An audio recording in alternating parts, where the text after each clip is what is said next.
kulanti wanaagsan daawadayaal dhammaantiin meel kasta aad joogtaan iyo si kasta aad noo daawanaysaan qodobada ugu waaweyn ee barnaamij wareedkeenna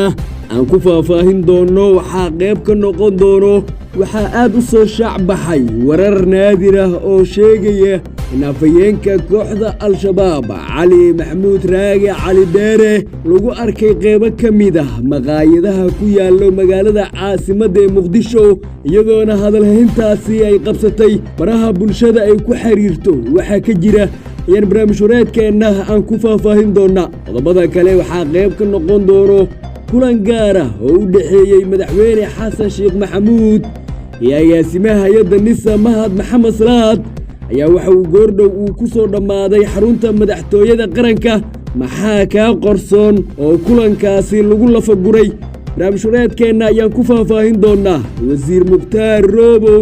go'aanno culus ayuu soo saaray wuxuuna ka mamnuucay culammada soomaaliyeed aadidda iyo la macaamilka maleeshiyaadka al-shabaab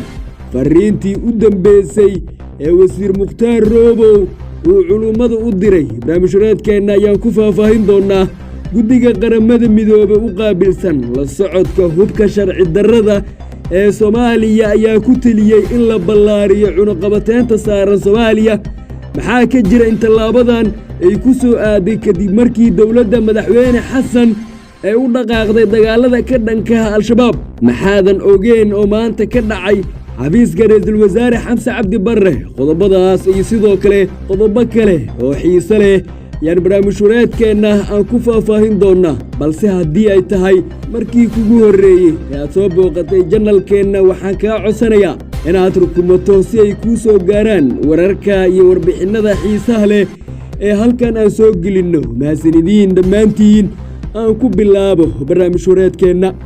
waxaa guud ahaan baraha bulshada ay ku xiriirta aad u qabsaday muuqaal la faafiyey oo ah afhayeenka kooxda al-shabaab cali maxamuud raage cali dheere oo lagu arkay qaybo ka mid ah maqaayadaha ku yaalla magaalada caasimadda ee muqdisho cali dheere ayaana ka soo muuqday muuqaal uu fadhiyo mid ka mid ah maqaayadaha sida weyn looga yaqaano magaalada caasimadda ee muqdisho iyadoo garbihiisa ay fadhiyeen xubno ka mid ahaa dagaalayahanada kooxda al-shabaab oo la sheegay in sidoo kale ay ahaayeen ilaaladiisa qaaska afhayeenka kooxda al-shabaab cali maxamuud raage cali dheere intaasii kadib baraha bulshada ay ku xiriirto waxay inta ugu badan ay isla falaqeeyeen in muuqaalkani uu yahay afhayeenka kooxda al-shabaab oo hadda ku dhuumaalaysanaya qaybo ka mid ah magaalada caasimadda ee muqdisho dowladdana looga baahan yahay in muuqaalkan la faafiyey islamarkaana baraha ay bulshada ku xiriirta aad u qabsaday in dabagal ay ku samayso waxaa ka jira in cali dheere uu joogo qaybo ka mid ah muqdisho iyo sidoo kale haddii uu yahay ruuxani ruux u eg afhayeenka kooxda al-shabaab cali dheere iyadoona dadku ay la yaabeen in dagaalyahanada kooxda al-shabaab ay ciidamada dowladda ay ku baacsanayaan deegaanno ka tirsan gobollada dalka xilligan amiirada kooxda ay muqdisho ay ku caweeyaan maqaayadaha ay dadka isugu yimaadaanna lagu arko afhayeenka kooxda al-shabaab oo jooga waana muuqaal laga soo duubay oo qofka soo duuba uu ku dhiiran waayey in uu si toosa u duubo cali dheere oo maqaayadda fadhiya balse dadka ayaa inta ugu badan waxay ku sheegayaan in ruuxan uu yahay ruux u eg afhayeenka kooxda al-shabaab cali maxamuud raage cali dheere way dadka ay ku qaldayaan in cali dheere uu yimid muqdisho maadaama ay sheegeen in uu yahay ruux aad u dhuunto oo aysan suuragal ahayn in kaamiro laga duubo islamarkaana baraha bulshada lasoo dhigo qodobareedka xiga ee barnaamij wareedkeenna ku jira haddii aan sii faahfaahinno waxaa goordhow xarunta madaxtooyada qaranka ku soo dhammaaday kulan gaar ah oo ay yeesheen madaxweyne xasan sheekh maxamuud iyo agaasimaha hay-adda nabad sugidda iyo sirdoonka qaranka soomaaliyeed ee nisa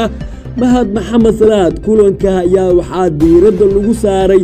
xaaladda guud ee dalka sidoo kale waxaa si gaara kulanka loogu lafaguray wax ka qabashada xaaladda amni ee ka jira magaalada caasimadda ee muqdisho iyadoona xooga qarsoon oo kulankaasi ka soo baxay ay sheegayaan in kulanka u dhaxeeyay madaxweyne xasan sheekh maxamuud iyo agaasimaha nisa mahad maxamed salaad uu ahaa mid albaabada u xiran isla markaana ay labada mas'uul isla meel dhigeen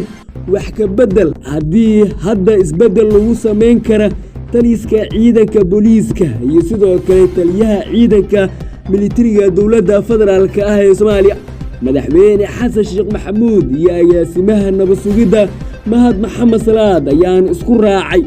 in sida ugu dhaqsiyaha badan gabi ahaanba xilka looga xayuubiyo taliyaha ciidanka booliiska Soomaaliyeed Master Xijaar oo la sheegay in ciidanka booliiska ay gabeen mas'uuliyadda amni ee ka saarnaa magaalada caasimadda ee Muqdisho agaasimaha nisa ayaa la sheegay in uu soo jeediyay in hadda loo baahan yahay in taliska booliiska loo dhiibo qof aan ahayn tiimkii hore ee nabad iyo nolol isla markaana lagula xisaabtamo mas'uuliyadda amniga maadaama amni darrada Muqdisho ay aad u korortay madaxweyne xasan sheekh maxamuud ayaana la sheegay inuu la dhacay talada uu soo jeediyay agaasimaha nisa ee ah in isbedel lagu sameeyo hoggaanka taliska booliiska Soomaaliyeed balse waxaa la sheegayaa in madaxweyne xasan sheekh maxamuud iyo agaasimaha nisa mahad maxamed salaad ay isku mari waayeen qodobka ah in hadda xilka laga qaado taliyaha ciidanka xoogga dalka Generaal Odowa Yuusuf Raage maadaama dalka uu hadda ku jiro marxalad dagaal uu hogaaminayo taliyaha ciidanka militariga Soomaaliya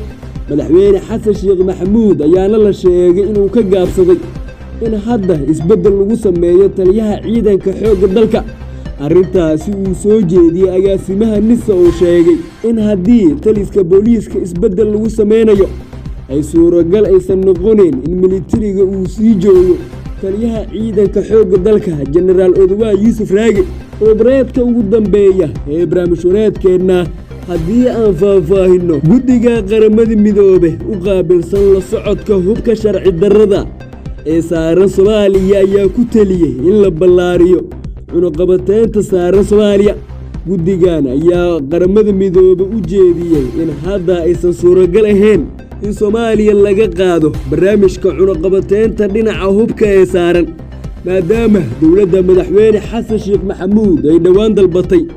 in Soomaaliya ay muhiim u tahay in hadda laga qaado cunaqabateynta dhinaca hubka ee saaran maadaama ciidamada dowladda ayna haysan hub tayo leh oo ay kula dagaalamaan dagaalamayaasha al-shabaab xubnaha guddiga qaramada midoobay ee la socodka hubka sharci darrada ee Soomaaliya ayaa ku taliyay in tallaabadan ay wiiqeyso bayaanka amba codsiga ka yimid dowladda madaxweyne xasan sheekh ee ah in cunaqabateynta hubka saaran Soomaaliya hadda laga qaado iyadoona arrintan ay ka dhalatay kadib markii laba tallaabo ay qaaday dowladda madaxweyne xasan sheekh maxamuud tallaabada koowaad oo ah in dowladda madaxweyne xasan sheekh maxamuud ay si aada iyadoona la tashiyo la sameyn xubnaha beesha caalamka ay iskeed isaga gashay dagaalka ka dhanka al-shabaab iyo sidoo kale qodobka labaad oo ah in ilaha dhaqaaleeya al-shabaab ay sidoo kale dowladda madaxweyne xasan sheekh maxamuud ay ku qaaday dagaallo aan loo fiirsan oo kala joogsi aanan lahayn waxaana go'aankani uu sidoo kale ku soo aadayaa iyadoo dhowaan dowladda Mareykanka bayaan ay soo saartay ku shaacisay xubno ay ku dhawaaqday inay cunaqabateyn ay saartay kuwa oo ka tirsan ururada Daacish iyo sidoo kale al-shabaab ee ka dagaalama gudaha Soomaaliya kuwa oo qaarkood lagu helay inay qayb ka yihiin shabakada ka shaqeeya soo dhoofinta iyo sidoo kale taageeridda dagaalamayaasha al-shabaab hubka sharci darrada ee gudaha Soomaaliya sida xawliga ku soo gala guud ahaan saaxiibayaal waxaan halkan ku soo gabagabeynayaa barnaamijyadeennii aad kala socoteen Somali Press TV inta barnaamijkan kiisi xiga aan ku kulmi doono nabadgelyo dhammaantiin